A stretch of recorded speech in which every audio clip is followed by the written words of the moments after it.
ஜெம்பக்தி ஆன்மீக அன்பர்களுக்கு வணக்கம். பணக்கஷ்டம் தீர 12 ராசிகளுக்கு வெற்றிலை பரிகாரம். பணக்கஷ்டம் என்பது எல்லோருக்கும் பொதுவான ஒன்றுதான். இருந்த போதிலும் சிலரை பணக்கஷ்டம் தொடர்ந்து கொண்டே இருக்கும். சில பேருக்கு பணம் எவ்வளவுதான் சம்பாதித்தாலும் வீட்டில் பணம் தங்காது. இன்னும் சிலர் சம்பாதித்த பணத்தை நோய் நொடிகளுக்காக செலவிட்டு வருவார்கள். இது போன்ற பணக்கஷ்டங்களை தீர்ப்பதற்கு பரிகாரங்கள் இருக்கிறது. இந்த பரிகாரங்களை 4 வாரங்கள் தொடர்ந்து செய்து வந்தால் உங்களுக்குரிய அத்தனை பணப்பிரச்சனைகளும் ஓடோடிவிடும். உங்களுக்கு ஏற்பட்டிருக்கும் பணப்பிரச்சனை என்பது ஏதாவது பித்ருக்கள் தோஷம் அல்லது நீங்கள் முன்ஜென்மத்தில் செய்த பாவங்கள் ஆகியவை காரணமாக இருக்கலாம். இவற்றை கடவுளுக்கு பூஜை செய்வதன் மூலம் வெற்றி கண்டுவிடலாம். வெற்றிலை என்பது நேர்மறை சக்தி கொண்டது. இது இறைவனுக்கு மிகவும் பிடித்தமான ஒன்று. இது மட்டும் இல்லாமல் வெற்றிலை இருக்கும் இடத்தில் மங்களம் குடியிருக்கும், மகாலட்சுமி குடியிருப்பாள் என்பது ஐதீகமாகும். எனவேதான் நமது முன்னோர்கள் ஒவ்வொரு செயலிலும் வெற்றிலைக்கு முக்கியத்துவம் கொடுத்து அதற்கு பெருமை சேர்த்து வந்தார்கள்.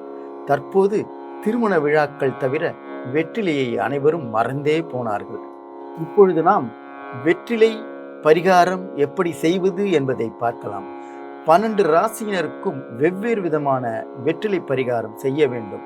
அவர்கள் வெவ்வேறு விதமாக கடவுளை வணங்க வேண்டும் என்பது முக்கியமானதாகும். இப்பொழுது நாம் ஒவ்வொரு ராசிக்கும் எப்படி வெற்றிலை பரிகாரம் செய்வது என்பதை பார்க்கலாம். மேஷ ராசிக்காரர்கள் வெற்றிலை மீது ஒரு மாம்பழத்தை வைத்து முருகப்பெருமான் படம் முன்பாக வணங்க வேண்டும். இதனை ஒவ்வொரு வாரமும் செவ்வாய்க்கிழமைகளில் செய்து வர வேண்டும். பூஜை முடிந்த பிறகு அந்த மாம்பழத்தையும் வெற்றிலையும் சாப்பிட்டு விடலாம்.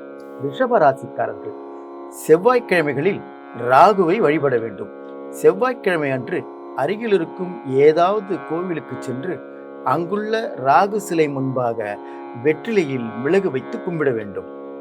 மிதுன ராசிக்காரர்கள் புதன்கிழமைகளில் தங்களுடைய இஷ்ட தெய்வம் முன்பாக வெற்றிலையில் வாழைப்பழத்தை வைத்து ஊதுபத்தி கொளுத்தி வணங்க வேண்டும். கடக ராசிக்காரர்களுக்கு வெள்ளிக்கிழமை உகந்தது.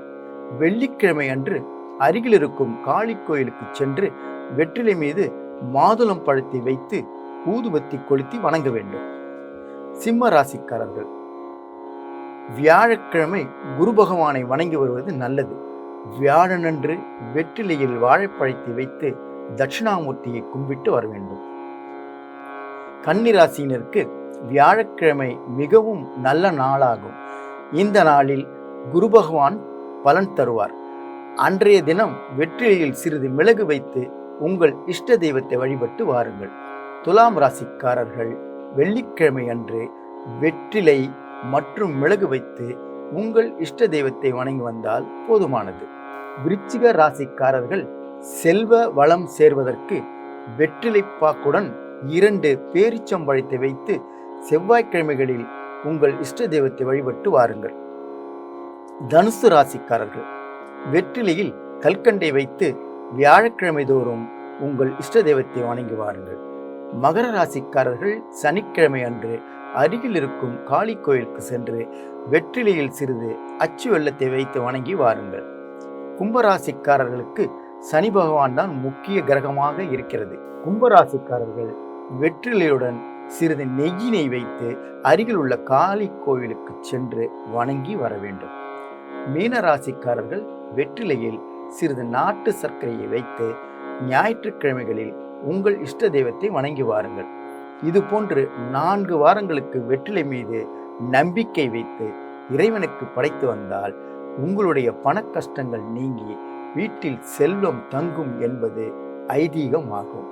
மீண்டும் மற்றொரு ஆன்மீக நிகழ்ச்சியில் சந்திக்கும் வரை நன்றி, வணக்கம்.